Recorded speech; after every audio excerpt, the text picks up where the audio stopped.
pues lo vamos checando, ¿sí? Entonces eh, vamos a ir comenzando la transmisión para que vean, ya se está grabando de todos modos la pantalla. Vamos a ir obviamente revisando lo que va a ser precisamente el día de hoy, lo que es farmacoterapia hematológica. Igual es uno de los procesos más simples que podemos tener, ¿sí? O bueno, no tan simple, pero sí de aquellos que tenemos que saber un poquito más. Entonces, vamos a ir precisamente a farmacoterapia hematológica. Vamos a tratar de ver los medicamentos los más simples o bueno, los más utilizados en esta parte y el por qué se utilizan. Entonces, dentro de esto obviamente pues muchos tienen el error o tenemos esa equivocación de que la farmacoterapia hematológica es aquella que se da únicamente pues a través de lo que son diálisis o que va directamente a la sangre, ¿vale? Cierto es que debe de ir directamente a torrente sanguíneo, sin embargo se le llama así porque hace su función directamente sobre lo que es la médula ósea para aumentar lo que es precisamente ya sea a los glóbulos rojos, vamos a ponerle como GR, o a los glóbulos blancos, ¿sí? Entonces, siempre y cuando actúe sobre estos, bueno, también puede actuar sobre plaquetas, ¿sí? Entonces, si actúa sobre cualquiera de estos, ya sea aumentándolos o disminuyéndolos, entonces vamos a tener precisamente esta parte de la farmacoterapia, ¿sí? Entonces, vamos a ir viendo precisamente cómo es esta parte o cómo es de que se van a utilizar. Entonces, obviamente, lo primero que nosotros debemos de entender es precisamente lo que es la hematopoiesis, ¿sí? Que esta parte de hematopoiesis nos va a decir precisamente que va a ser la síntesis o lo que es la misma formación de lo que son precisamente las células sanguíneas. Entonces, o las células de la sangre. Nosotros debemos de entender que esta parte o esta farmacoterapia entonces va a ir, eh, ¿cómo llamarlo? Va, va a estar dirigida precisamente a que nosotros podamos generar cada vez más y más células sanguíneas, cualquiera de las tres que ya he mencionado. Ahora bien, por ahí les dice, las células sanguíneas se reemplazan continuamente. De hecho, ¿vale? Nuestro proceso normal de tanto de glóbulos blancos, glóbulos rojos y plaquetas, generalmente pues debe de estar variando en alrededor lo que son 90 días. Aproximadamente, ¿sí? No quiere decir que siempre cada 90 días va a estar, van a estar cambiando. Puede haber distintos factores que los alteren, ¿vale? Por ejemplo, en este caso de las mujeres, pues esta hematopoiesis puede variar incluso con su menstruación. ¿Por qué? No quiere decir que que menstruen tiene precisamente una nueva hematopoiesis, no, pero como hay un cambio hormonal, obviamente pueden aumentar o disminuir la cantidad de células sanguíneas que estén presentes, ya sea de que el flujo menstrual sea muy grande o que haya sido muy pobre, entonces va a ir variando entre los 90 o menos días. Igual en los varones generalmente pueden estar entre los 48 hasta los 90 días, ¿sí? Entonces, eso es lo normal. En este caso, si nosotros vemos en el caso de los glóbulos rojos o también llamados como eritrocitos, ¿sí? Nosotros decimos que esta producción va a aumentar hasta 20 veces cuando tenemos un estado anémico o cuando tenemos una hipoxemia, ya sea que tengamos reducido lo que es el oxígeno o que tengamos disminuido el hierro, como es el caso de la anemia. No quiere, esta parte de que nuestro cuerpo aumente precisamente hasta 20 veces la concentración de eritrocitos, no quiere decir, perdón, no quiere decir que va a curar precisamente la anemia o la hipoxemia. No, simplemente van a estar en un proceso de estrés nuestro cuerpo y ese proceso de estrés va a hacer o va a favorecer que nosotros estemos produciendo cada vez más glóbulos rojos. Recordemos que esta producción se da precisamente, vamos a ponerlo por ahí, se da precisamente en la médula ósea. Entonces, médula ósea. Si tenemos algún problema, obviamente, de médula ósea, pues también tendremos un problema en la formación de estos glóbulos rojos, ¿vale? Entonces, ahí está. Igual algo que ya sabíamos, pues en el caso de los leucocitos, o también llamados como glóbulos blancos, en ese caso, pues va a incrementar en las infecciones. Depende del tipo de infección, recordando nada más para hacerlo rápido, en el caso de los neutrófilos, pues va a ser por bacterias. Ujú. En el caso de lo que es los eosinófilos, va a ser precisamente por parásitos. Y en el caso de lo que son basófilos, puede ser por una alergia o puede ser por un virus, dependiendo el estado. Entonces, por ahí está. Obviamente me faltarían mencionar otros, pero dentro de una biometría hemática, los más comunes son precisamente neutrófilos, eosinófilos y basófilos. Me faltaría a lo mejor macrófagos y monocitos, pero esto ya podría ser infecciones de tejido, músculos, órganos, etcétera. ¿Sí? Entonces, ahí está. Y pues obviamente la producción de plaquetas o lo podemos encontrar también como trombocitos. En este caso, esta producción pues puede aumentar precisamente en una trombocitopenia, básicamente en un proceso de baja coagulación.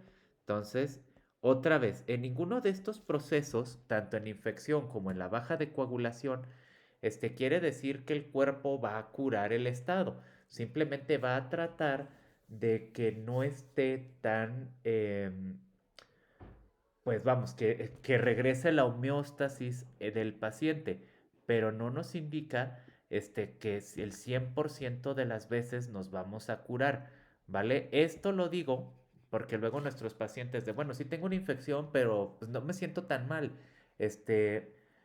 igual y mi cuerpo me va a curar. Bueno, sí, en cierta forma, te puede curar, ¿vale? Pues porque va a generar, dependiendo de la infección, pues va a generar la célula blanca que requerimos, ¿no? Pero, no es muy recomendable estarle jugando ahí. Sobre todo, nuevamente, si tenemos un problema de médula ósea, todavía vamos a batallar aún más, ¿sí? Veo que ya entró Viri también. Entonces, Rosalba, Viri, ¿alguna pregunta hasta aquí, chicas?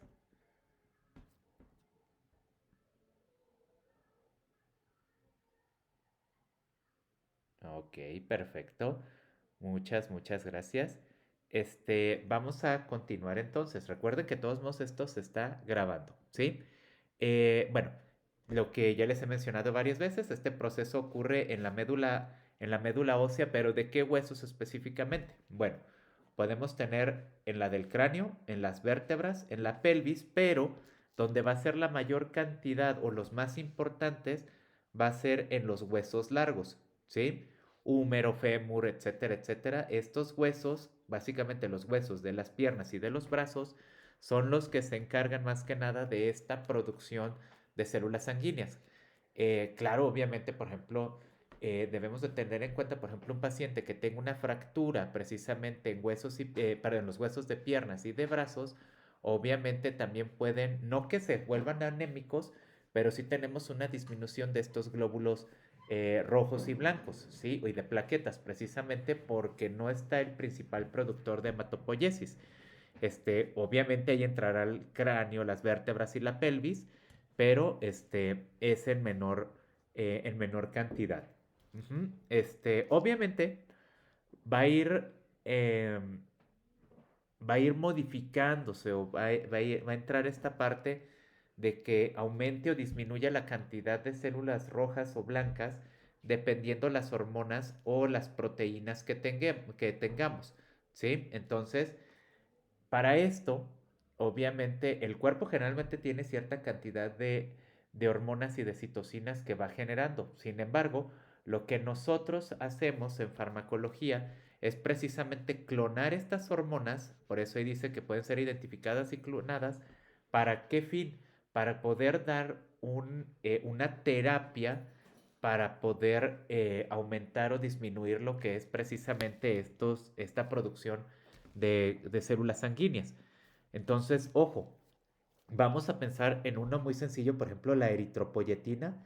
Eritropoyetina. La eritropoyetina se utiliza para aumentar lo que es los glóbulos rojos.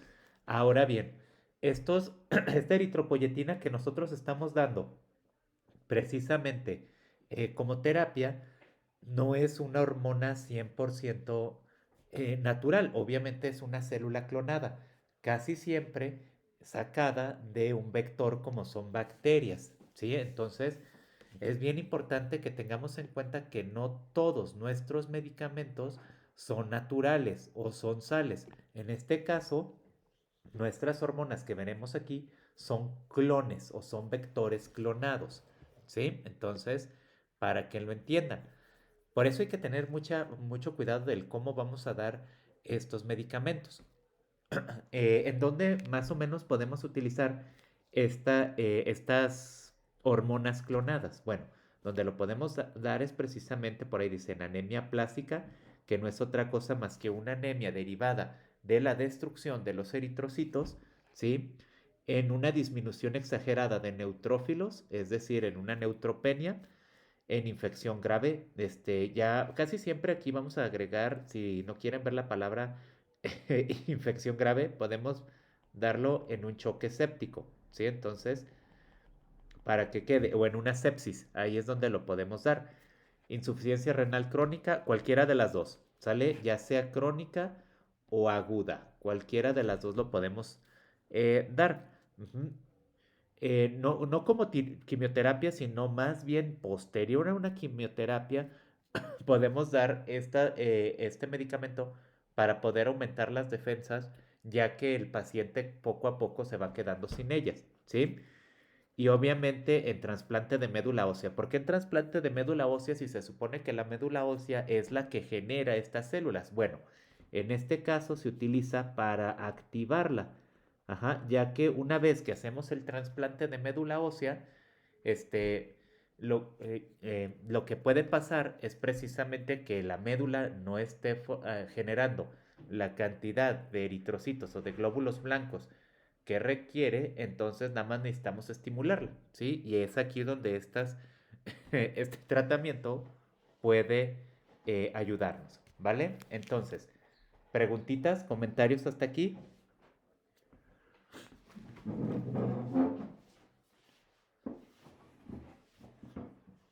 Muy bien. Entonces, solo dejen, tomo poquito jarabe, como escucharán, se me reseca la garganta. Entonces, vamos con esto. Ujú. Entonces, esta parte, algo que sí podemos cuidar, o ustedes, básicamente parte de la farmacología que tenemos, mm, es básicamente qué podemos dar o qué podemos estar cuidando con nuestros pacientes para que no requieran o para que no entren en un tratamiento.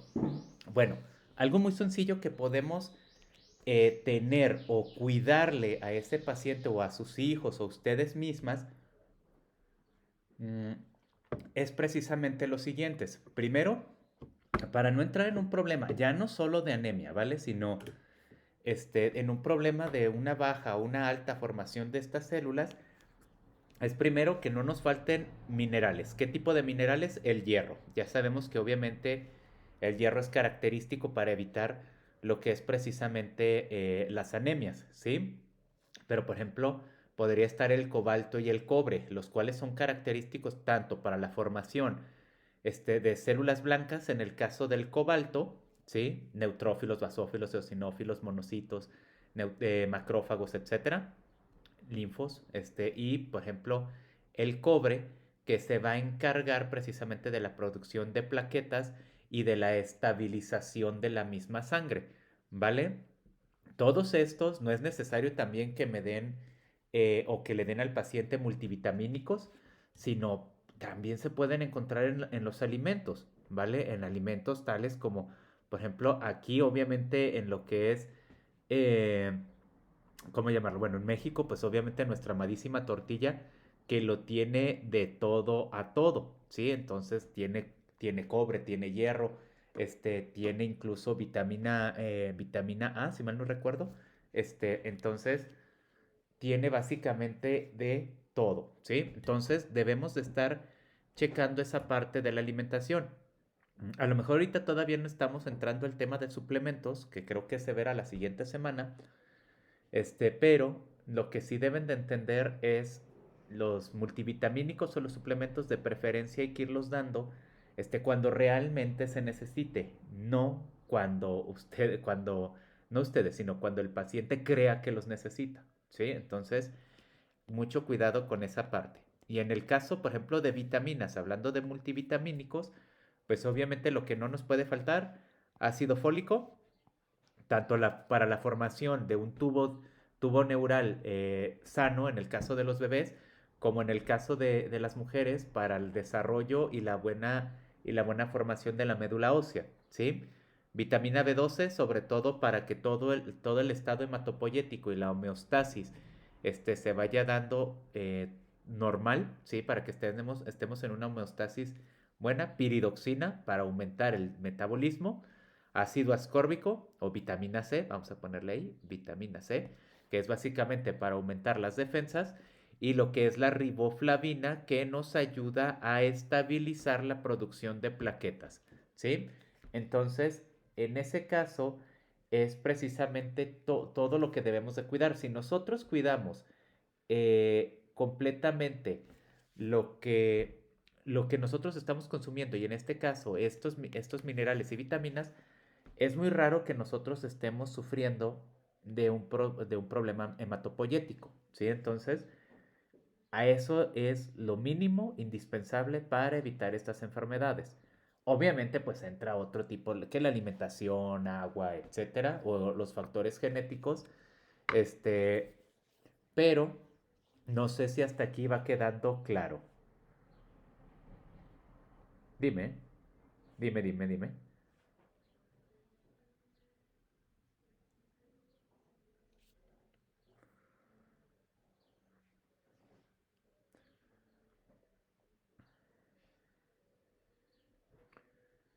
Ujú. Mira, es lo que mencionaba. Generalmente el problema sobre todo en la parte juvenil, lo malo es de que empiezan a darles vitaminas cuando ven que el niño o que el joven está muy aletargado, ¿vale? Es decir, cuando no quiere activarse, cuando se duerme a cada ratito.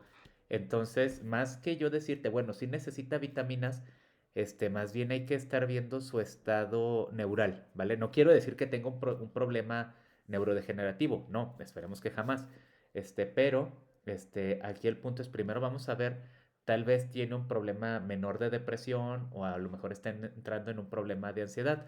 Recordemos que generalmente por parte de lo que fue pandemia, nos dejó una generación un poquito más dada a esas circunstancias. Entonces, eso no se va a curar precisamente, o bueno, a normalizar con lo que es precisamente los multivitamínicos.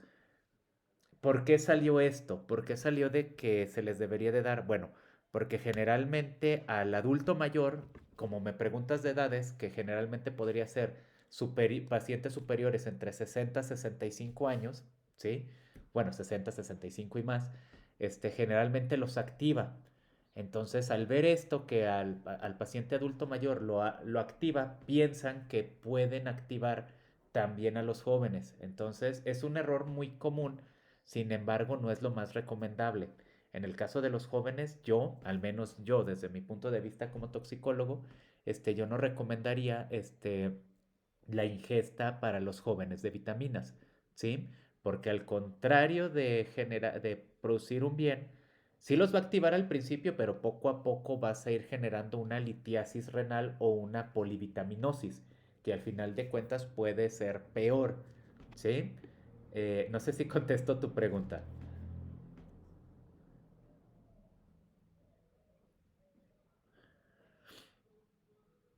De preferencia, sí.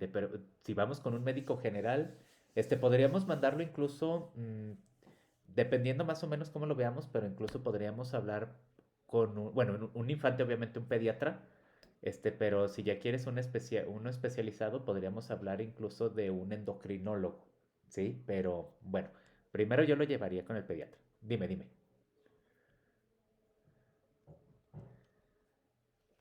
No, no hay de qué. Muy bien. Vamos a continuar, ¿de acuerdo? Obviamente el tema no se da para que hablemos de todas las células y cada una de las hormonas, ¿no? Nada más les presento cómo está constituido, ¿sí?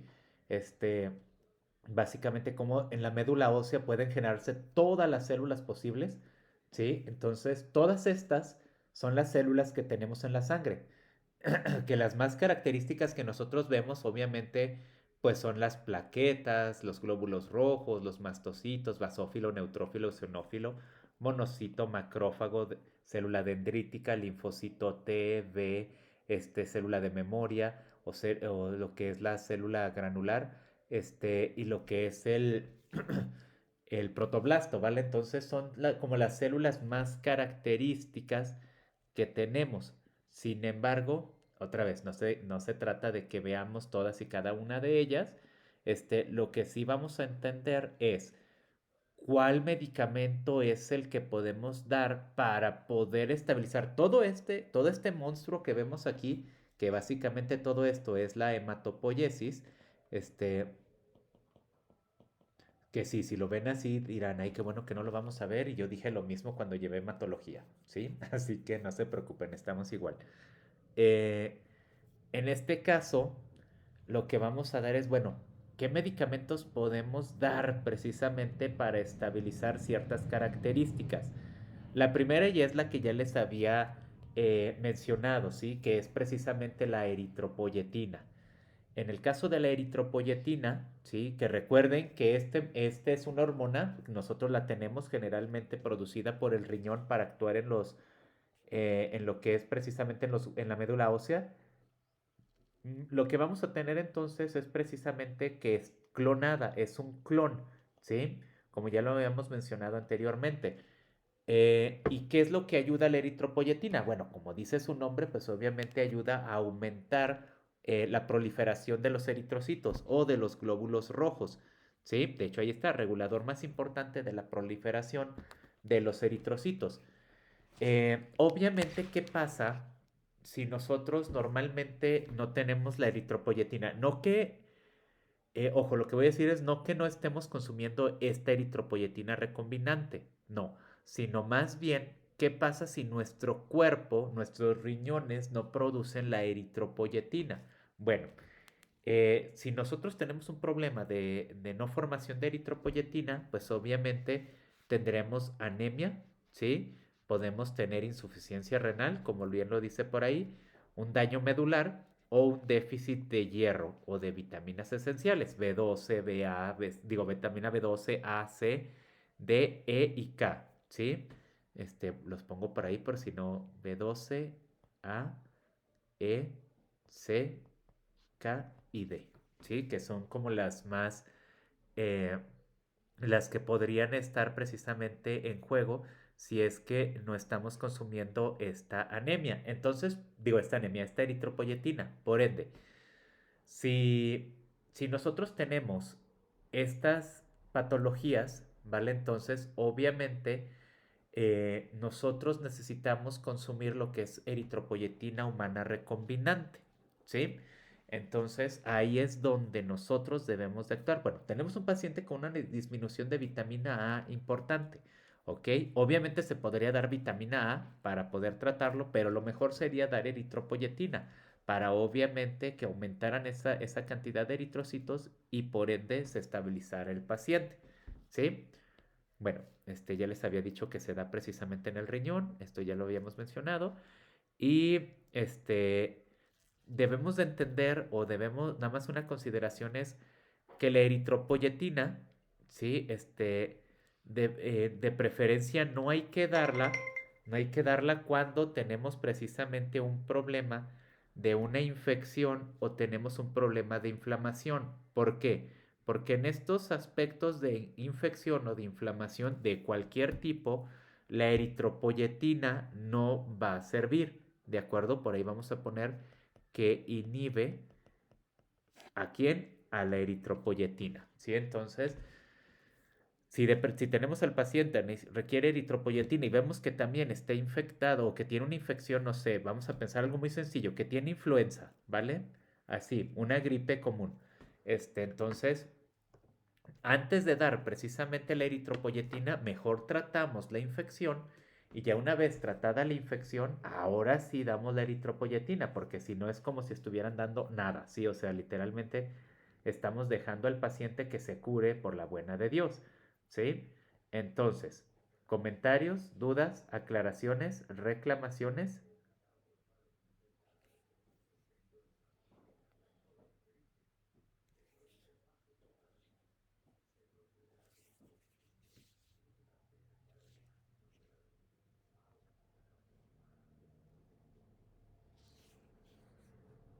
Muy bien, si no hay dudas hasta ahorita, pues vamos a continuar, ¿vale?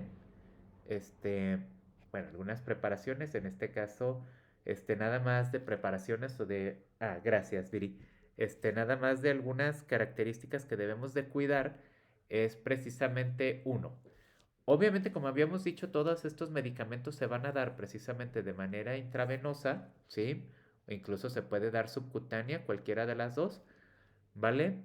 Vamos a tratar de que bueno, más bien el efecto va a durar de 4 a 8 horas, con una duración de 7 días. Por ende, de preferencia, si se fijan, obviamente el frasquito les va a venir con 6 frascos. O bueno, la cajita viene con 6 frasquitos.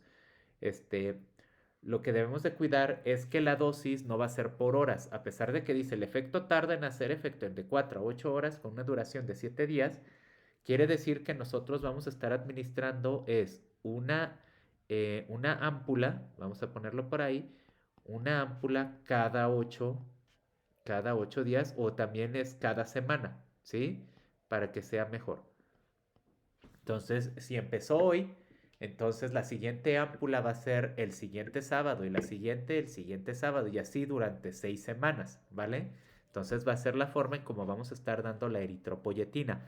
Mucho cuidadito, mucho cuidado con que les estén dando de más. Yo sé que estoy hablando con profesionales ahorita, pero de todos modos, obviamente, mucho cuidado con, ay, se me olvidó. Si se les olvidó si ya dieron la eritropoyetina o checamos el expediente, o le preguntamos a alguien que a ver si se acuerda o mejor no la vuelvan a dar, porque si la damos de más, sí, vemos precisamente, ahorita hablamos de lo que es la emergencia, pero obviamente si nosotros damos una sobredosis, podemos generar una alergia, sí, o un choque anafiláctico. Entonces, obviamente podemos hacer que el paciente se nos quede totalmente, bueno, se nos muera ahí si no tratamos rápido, precisamente con una falta de respiración tremenda o obviamente con una alergia que podría tapar los pulmones o hacer que se pare el corazón. ¿Sí? Entonces, mucho cuidado. Y más que nada, bueno, por ejemplo, acá en Aguascalientes, de donde soy yo, pues obviamente no se da tanto, pero en zonas, por ejemplo, de México, Monterrey, Jalisco, o lugares donde hay una alta cantidad de atletas, obviamente ellos se inyectan mucho lo que es la eritropoyetina y lo utilizan como dopaje. ¿Por qué? Porque como la eritropoyetina aumenta la cantidad de glóbulos rojos, mientras más glóbulos rojos tengas, mayor oxigenación tendrás y obviamente menos cansancio tendrás y aparte de menos cansancio tendrás una mayor oxigenación. Ustedes como enfermeras, ¿qué podrían hacer? Bueno, digamos de esas veces que les toca hacer guardia, ¿sí? Que llevan, no sé, vamos a pensar que llevan desde el jueves, el viernes hicieron guardia y llega el doc y sabes que todavía te requiero el día de hoy, es decir, ya casi 72 horas sin dormir. Entonces, para que ustedes aguanten, ¿sí?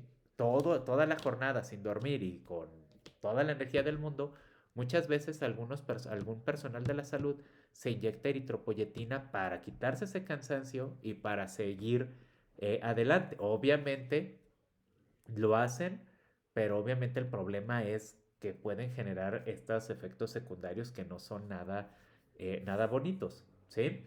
Entonces, ahí está.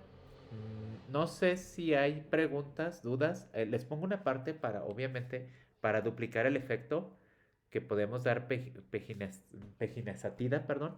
Se puede dar precisamente para que aumente la cantidad de eritrocitos, pero sería una situación muy, muy, muy urgente y que obviamente el doctor lo haya avalado, ¿sí? Entonces, ahora sí, ¿preguntas, chicas?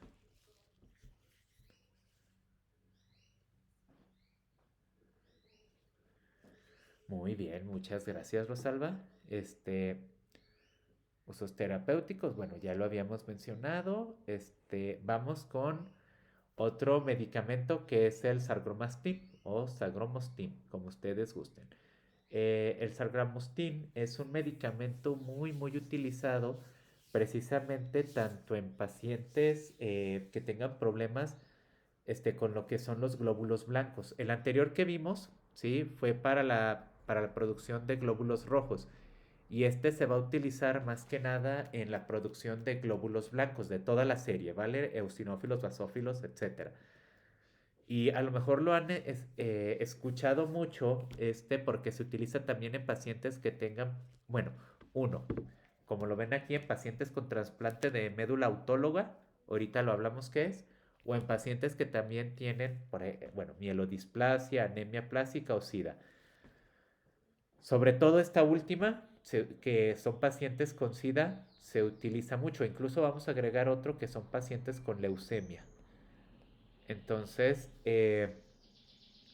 es muy conocido porque obviamente lo que estamos tratando es de que el paciente genere las defensas que no está generando.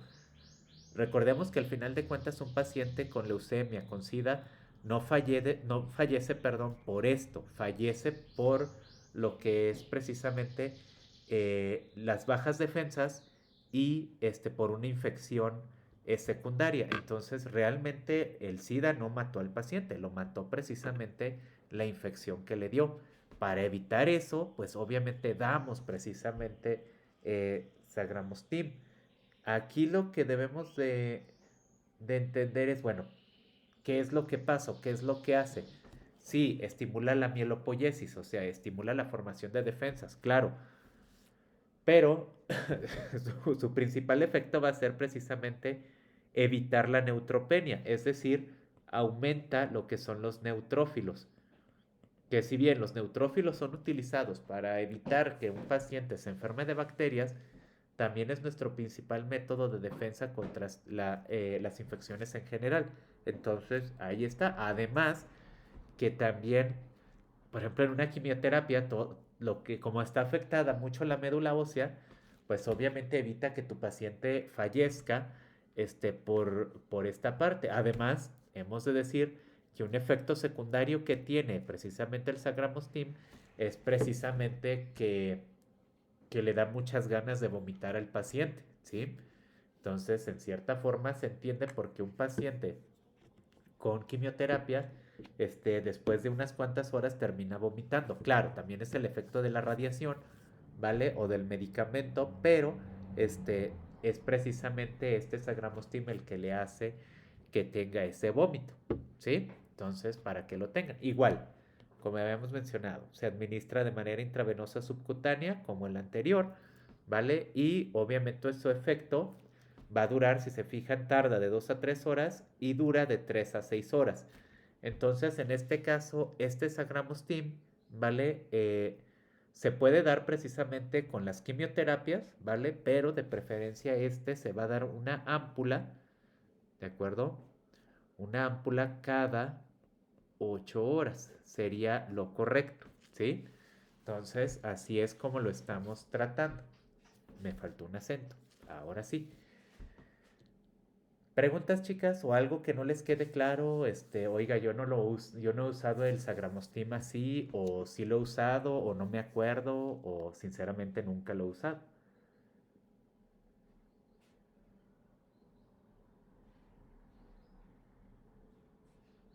Ok, vale, no se preocupen, de todos modos, esperemos de todos modos que nunca les toque usarlo, ¿vale? Los pacientes generalmente vienen pues muy mal, ¿sí? Vienen muy, muy mal, muy sensibles. Y si les tocase en algún momento dar precisamente Sagramostim, bueno, pues nada más, entiéndalo. A lo mejor, sobre todo, si algún día les toca andar por oncología, o por trasplante, todo esto, pues obviamente vamos a ver mucho este medicamento, ¿sí? Entonces, ahí está. O si conocen a alguien con leucemia, sida o mielodisplasia, pues bueno, es donde lo vamos a estar utilizando mucho, ¿sí? Entonces, ahí está. Eh, Serie meloide, bla, bla, bla, bla. Vamos a utilizar, ahora vamos con Filgrastim, ¿sí? Si lo otro no lo veo, no se preocupen, es básicamente porque es todo lo que he explicado, entonces prefiero irlo diciendo yo a que estemos viendo exactamente lo que ya dije, ¿sí? El Filgrastim, ¿vale? Que si se fijan es básicamente de la misma familia que el anterior, que el Sagromastim. Este nada más que se utiliza cuando el problema es único y específico en los neutrófilos. Entonces, cuando tenemos una baja de neutrófilos, es decir, puede ser cuando el paciente se me enferma mucho de bacterias, ¿vale? Vamos a pensar, no sé, vamos a pensar una bacteria X, ¿vale? Que tiene salmonela, ¿vale? El paciente se enferma mucho de salmonelosis. Ya se le da el antibiótico, se les da cloranfenicol, trimetoprim compuesto, se le da de todo, ¿vale? Se le ha dado... Ah, me sacó. Qué gacho, ahora no me avisa.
Disculpa, Rosalba. Nada más que se nos fue la conexión y no me avisó antes, por eso no les pude decir.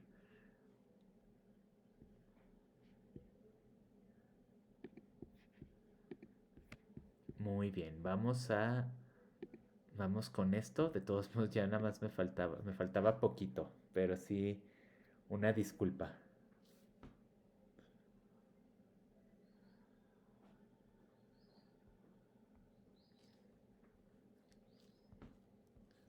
Además que sinceramente sí estaba muy entrado en lo que es precisamente el medicamento. Ujú. Mm, Comentaba precisamente de esta parte, eh, era precisamente lo que era el filgrastim, que lo habíamos dicho que es cuando teníamos el problema de neutrófilos. Ujú. Entonces, básicamente lo vamos a estar dando cuando tengamos una infección grave o cuando tengamos una neutropenia grave, ¿sí? Precisamente el filgrastim va a estar dado o va a estar utilizado más cuando tengamos precisamente o un paciente que va a tener vamos a mencionarlo así, que tengamos un trasplante de células madre, ¿sí? O también, por ejemplo, un trasplante de médula, ¿sí? Sobre todo, o por ejemplo, cuando tengamos una quimioterapia acompañada de altas dosis de medicamento. Entonces, ahí es donde vamos a estar dando el filgrastim. Es muy parecido al sargromastim, ¿de acuerdo? Pero recordemos que es entonces un derivado que nos ayuda precisamente a generar única y exclusivamente neutrófilos. No basófilos, no eosinófilos, nada más neutrófilos, ¿sí? Por eso precisamente también nos va a ayudar, por ahí dice, reduce la morbilidad para las infecciones bacterianas y fúngicas. Básicamente lo que va a ayudar es de que el paciente, sobre todo, igual decíamos, por ejemplo, hace rato, suponiendo que tenemos un paciente con salmonela y esa salmonela de plano no se te quita con nada, ¿sí? Pues obviamente vamos a dar filgrastim para aumentar la cantidad de neutrófilos y que esos neutrófilos maten ahora sí a la bacteria, ¿sí? Y bueno, por ahí les dice, mejora la reparación de otros órganos dañados. No significa, no significa que permite, por ejemplo, pues tuvimos una cirugía, no sé, a corazón abierto y me va a permitir que cicatrice mejor el corazón. No, o sea, les va a ayudar a que se recupere poco a poco, sí, pero no tampoco que se van a curar al 100%, ¿vale? Entonces, hay que tenerlo bien en cuenta. ¿Sí, Pim? Entonces, el que sí se recupera más rápido con filgrastim es precisamente el hígado, ¿vale? El hígado siempre actúa mucho mejor, ¿vale? Y nada más para darles interleucina, no, porque es para estimular otra cosa, para darles precisamente un medicamento para ver las tres versiones que es precisamente para generar eritrocitos, para generar este, lo que son glóbulos blancos y para generar lo que es precisamente plaquetas, vamos a ver un medicamento que va a ser trombopoyetina. Pero antes de yo irme a trombopoyetina, Rosalba, no sé si tengas alguna pregunta con el filgrastim. Ok, perfecto. En este caso, la trombopoyetina, ¿vale? Que funciona muy similar a lo que es la eritropoyetina, también es una hormona igual, y esta hormona es un clon, ¿vale? De una que viene de bacteria también. Lo que nos va a ayudar es precisamente para la producción de plaquetas o de trombocitos. Entonces, obviamente, cuando tenemos un paciente con un problema de coagulación, pero que no podemos tratar dando precisamente una transfusión de plaquetas, porque a lo mejor me dirás, bueno, en lugar de estar dando trombopoyetina, pues le doy una transfusión de plaquetas. Y podría ser, ¿vale? Pero la pregunta es, ¿qué pasa cuando el paciente o no aprueba precisamente la transfusión o cuando no tenemos paquete plaquetario, ¿sí? En ese caso, pues bueno, una opción rápida podría ser precisamente la trombopoyetina, ¿sí? Que obviamente pues va a favorecer que se generen las plaquetas y que coagule precisamente el paciente, ¿sí? En este caso de trombopoyetina también lo podemos encontrar con el nombre comercial que es el Romiplostim, ¿sí? Y ese, obviamente, al igual que vimos los anteriores, pues se administra igual por inyección subcutánea. Aquí nada más tener en cuenta que los otros habíamos dicho, pues bueno, es una ámpula por cada semana, como el caso de la eritropoyetina, u otra que es cada 8 horas. En este caso, la trombopoyetina va a ser de unidosis, ¿sí? Es decir, básicamente la vamos a estar dando una pura vez cuando el doctor nos lo mencione, ¿sí? Entonces, nada más. E igual debe ser en este caso, si te fijas, no hay intravenosa, es única y exclusiva de subcutánea, ¿sí? Entonces, ahí está. ¿Cuándo la podemos dar o cuándo el doc te puede decir que la puedes administrar? Pues obviamente cuando el paciente tiene trombocitopenia, una trombocitopenia grave que tiene muy poquita coagulación, en los casos que te había mencionado de que no había paquete globular, etcétera, ahí lo podemos, digo, paquete plaquetario, perdón, o cuando tenemos una anemia plástica, es decir, que básicamente nuestro paciente se va quedando con una sangre muy líquida y que con cualquier cortada podría estar sufriendo un daño severo, ¿sí? Entonces ahí es donde lo vamos a estar dando. Y pensé que no acababa, pero son los tres medicamentos más utilizados precisamente en hematología. No sé, Rosalba, si tienes alguna pregunta con cualquiera de ellos.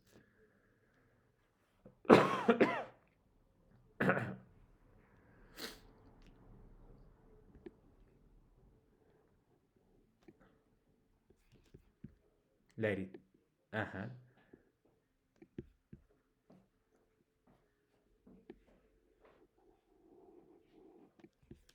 Ajá,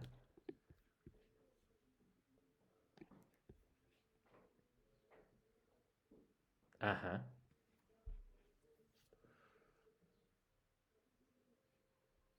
Sí, es que es, ujú, es el punto entonces.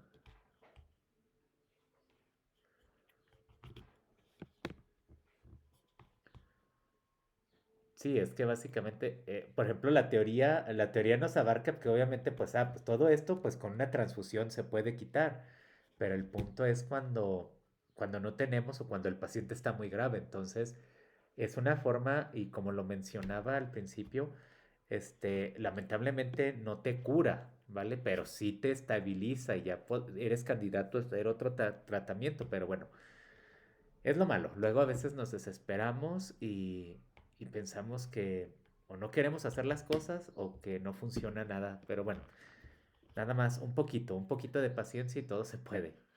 Pero bueno, ¿sale, Rosalba? No, no, no. Pues bueno, vamos a dejarlo hasta aquí, Rosalba. Vamos a terminar la clase de hoy.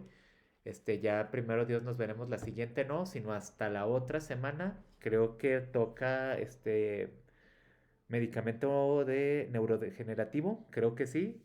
Si no, pues bueno, vamos viendo. Que tengas un excelente fin de semana. De todos modos, este video lo subo en un rato más. Cuídate mucho, que estés muy bien y cualquier cosa, pues ahí andamos. Que estés bien. Bye bye.